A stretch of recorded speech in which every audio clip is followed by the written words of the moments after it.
Hello दोस्तों, आप सभी का अपना यूट्यूब चैनल MK एग्ज़ाम में स्वागत है।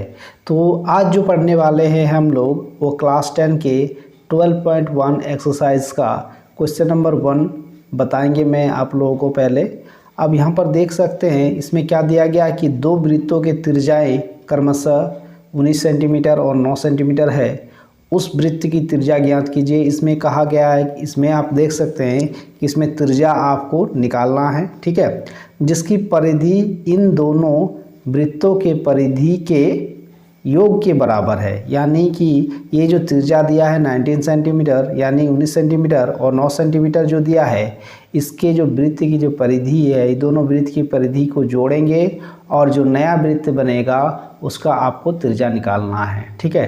तो चलिए हम लोग बनाते हैं। तो अगर आप लोग नए हैं चैनल पर तो चैनल को सब्सक्राइब कर लीजिएगा, साथ ही साथ बेल के आइकन को भी दबा दीजिएगा। तो चलिए देखते हैं यहाँ पर जो पहला क्वेश्चन है वह इस प्रकार है, देख सकते हैं आप। यहाँ पर देख सकते हैं कि दो वृत्तों के त्रिज्याएं, तो जो त्रिज्या है इसको आप लिखिएगा इस प्रकार। यहाँ पर देख सकते हैं त्रिज्या जो है उसको लिखिएगा। एक जो त्रिज्या पहला त्रिज्या है इसको लिखिएगा क्या, त्रिज्या लिख दीजिएगा। उसके बाद एक को लिखिएगा R1, आप लिख दीजिएगा R1 जिसको आप 19 सेंटीमीटर मान लीजिए, और दूसरा जो है उसको R2 मान लीजिए, ठीक है।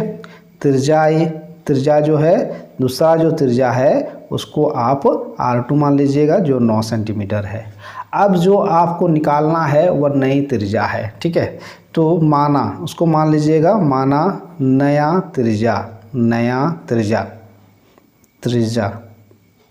नया जो त्रिज्या होगा उसको क्या मान लीजिएगा आप उसको मान लीजिए बड़ा R। क्या मान लीजिएगा, बड़ा R मान लीजिएगा।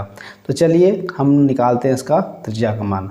तो जो नया त्रिज्या है उसको क्या लिखिएगा, देखिए जो वृत्त का फॉर्मूला होता है, वृत्त की जो परिधि होता है वह क्या होता है आपका 2 पाई R। क्या होता है 2 पाई और R। तो ये मेरा नया त्रिज्या है इसलिए R लिख दिए बड़ा, ठीक है। उसके बाद आपका जो है यहाँ पर देख सकते हैं जो दो को त्रिज्या दिया है इन दोनों का भी योग होगा, तो इधर भी लिखिए 2 पाई जो है वो फॉर्मूला में होता है, ठीक है, और R1 लिख दीजिएगा, और दूसरा लिखिए 2 पाई और क्या लिखिएगा R2 लिख दीजिएगा, ठीक है, इस प्रकार लिख दीजिएगा।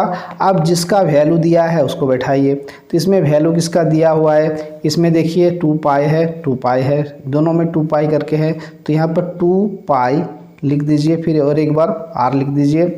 यहाँ पर देखिए दोनों में आपका 2 पाई करके है, तो ये जो पाई का भी वैल्यू और 2 का भी वैल्यू 2 दोनों में है, इसको कॉमन ले लीजिएगा और पाई को भी कॉमन ले लीजिएगा। तो इधर बचता क्या है आपका R1 प्लस इधर क्या है आपका R2, ठीक है। अब क्या कीजिएगा, आप यहाँ देख सकते हैं कि यहाँ 2 पाई है, इधर भी बराबर के इधर भी आपका 2 पाई है। तो देख आप जानते होंगे कि बराबर में क्या होता है, समान रहने पर कट जाता है, यानी आपका 2 पाई और ये 2 पाई काट दीजिएगा। तो इधर बचा के आपका R, यानी जो आपका नया त्रिज्या निकालना है वही वाला, ठीक है। और इधर R1 जो है, R1 का वैल्यू जो है आप उसको बैठा दीजिए, ठीक है। तो R1 का वैल्यू क्या है आप यहाँ पर देख सकते हैं 19 सेंटीमीटर है। कितना है 19 सेंटीमीटर। और जो R2 का वैल्यू है वो कितना है आपका 9 सेंटीमीटर। तो आप इसको 9 सेंटीमीटर लिख दीजिए। तो R बराबर आपका क्या निकल जाएगा 19 और 9, यानी कितना हो जाता है आपका 19 और 9 हो जाएगा आपका 28 सेंटीमीटर। तो इस प्रकार आप पहला नंबर को इस प्रकार आप इसको सॉल्व कर सकते हैं। नेक्स्ट जो आपका क्वेश्चन दिया गया है 2 नंबर, वो इस प्रकार है, देख सकते हैं 2 नंबर में आपका दिया है, देख सकते हैं कि दो वृत्तों की त्रिज्याएं क्रमशः इतना है, यानी कि इसमें भी त्रिज्याएं दिया है, एक 8 सेंटीमीटर है, दूसरा 6 सेंटीमीटर है। उस वृत्त की त्रिज्या ज्ञात कीजिए जिसका क्षेत्रफल इन दोनों वृत्तों के क्षेत्रफलों के योग के बराबर है। ये एक नंबर और दूसरा नंबर में इतना ही अंतर है कि इसमें परिधि दिया था, इसमें क्षेत्रफल दिया है, बाकी सेम रहेगा आपका। तो अगर आप लोग वृत्त का क्षेत्रफल जानते हैं तो उसको आप सॉल्व कर लीजिएगा, नहीं जानते हैं तो देखिए इस प्रकार इसको बनाते हैं, ठीक है। 2 नंबर जो है आप इस प्रकार उसको बनाइएगा। तो देख सकते हैं यहाँ पर क्या है, इसमें भी R1 R2 आप मान लीजिएगा, त्रिज्याएं लिख दीजिए, त्रिज्याएं, ठीक है, त्रिज्याएं क्या क्या है, यहाँ पर R1 मान लीजिएगा, एक क्या है आपका, कितना है 8 सेंटीमीटर, और दूसरा जो है वो है आपका क्या R2 मान लीजिएगा जो आपका 6 सेंटीमीटर है। और जो नई त्रिज्या है उसको मान लीजिएगा, माना, ठीक है, यहाँ पर लिख दीजिएगा क्या, माना नया त्रिज्या, नया त्रिज्या, ठीक है, माना नया त्रिज्या, क्योंकि इसमें भी त्रिज्या ज्ञात करना है आपको, उसको आप बड़ा R मान लीजिए या छोटा r जो भी मानिएगा, कोई दिक्कत नहीं है, R' भी मान सकते हैं, ठीक है।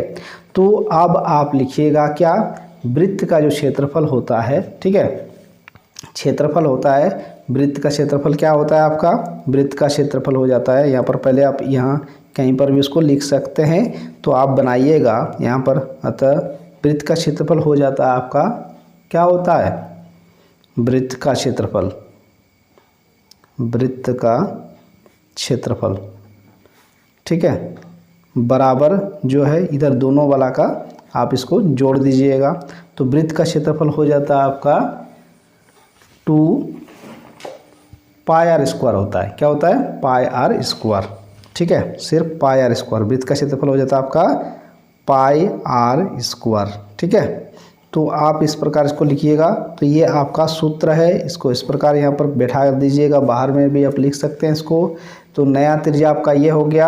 आप देख सकते हैं दोनों तरफ आपको निकालना है क्या है, तो r निकालना है, यानी आपको जो है इसका मान निकालना है त्रिज्या का। तो चलिए हमको ये नया त्रिज्या का मान निकालना है, तो इसको क्या करेंगे हम लोग, जो वृत्त का क्षेत्रफल होता है उसको लिखिए, तो यहाँ पर पाई, और यहाँ पर हम लोग लिखेंगे बड़ा R का स्क्वायर। क्यों लिखेंगे बड़ा R का, क्योंकि हमको, मैं जो देख सकते हो आप कि नया त्रिज्या का जो वैल्यू माना हूँ, ठीक है, उसका वैल्यू जो है वह है आपका कितना, R है, ठीक है।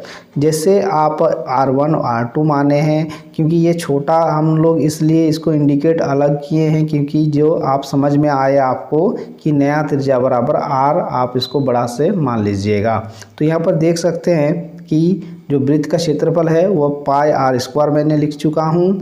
आप जो दूसरा जो क्षेत्रफल है, दोनों त्रिज्याएं हैं उनका भी क्षेत्रफल का योग कर दीजिए आप, तो दूसरा भी है, तो पाई R1 का स्क्वायर कर दीजिएगा, दूसरा कर दीजिएगा R2 का स्क्वायर कर दीजिएगा आप, ठीक है। तो यहाँ पर आप देख सकते हैं दोनों में, इस तीनों में क्या है आपका, इसमें तीनों में पाई है, तो यहाँ पर पाई लिख दीजिए और ये R स्क्वायर कर दीजिए। ये दोनों में पाई जो है समान है, इसलिए पाई कॉमन ले लीजिए। यहाँ पर बचेगा क्या आपका R1 का स्क्वायर, यहाँ पर R2 का स्क्वायर हो जाएगा। तो यहाँ पर देख सकते हैं आप पाई पाई काट दीजिएगा, ठीक है, पाई पाई काट दीजिए, तो आपका बचा क्या, आपका R स्क्वायर बच गया। अब क्या कीजिएगा आप, R स्क्वायर बच गया, यहाँ पर आप क्या कीजिएगा, देख सकते हैं कि ये जो R छोटा R1 जो है, R1 का वैल्यू आपका कितना दिया हुआ है, देख सकते हैं आप 8 दिया हुआ है, कितना दिया है 8, तो आप लिख दीजिएगा इसको 8 का स्क्वायर कर दीजिए, प्लस R2 का वैल्यू क्या दिया है आपका 6 दिया हुआ है, यहाँ पर देख सकते हैं आप, ठीक है, तो 6 लिख दीजिएगा और इसका भी स्क्वायर कर दीजिए, यानी R2 का स्क्वायर बराबर आपका हो जाएगा क्या, इधर देख सकते हैं आप, सिर्फ यहाँ पर R2 और फिर से लिखना नहीं है, सिर्फ R का वैल्यू निकालिए, स्क्वायर अगर हटाइएगा तो इधर रूट हो जाएगा, ठीक है। तो 8 का स्क्वायर यानी क्या होगा, 8 8 64 हो जाता है, और 6 का स्क्वायर यानी क्या हो जाता है 36, ठीक है। तो आप जानते हैं कि स्क्वायर में जब रहता है तो उसको जोड़ कर दीजिए, दोनों जोड़ में है ना, तो जोड़ में है तो कितना हो जाएगा आपका, देख सकते हैं ये दोनों आपका हो जाएगा 36 और 64, यानी क्या होगा आपका 100 हो जाएगा। तो 100 का जो वर्गमूल है, रूट जो है यानी वर्गमूल है, तो 100 का वर्गमूल कितना होता है आपका 10 हो जाता है। तो आपका जो आंसर हो गया वह 10 सेंटीमीटर हो गया।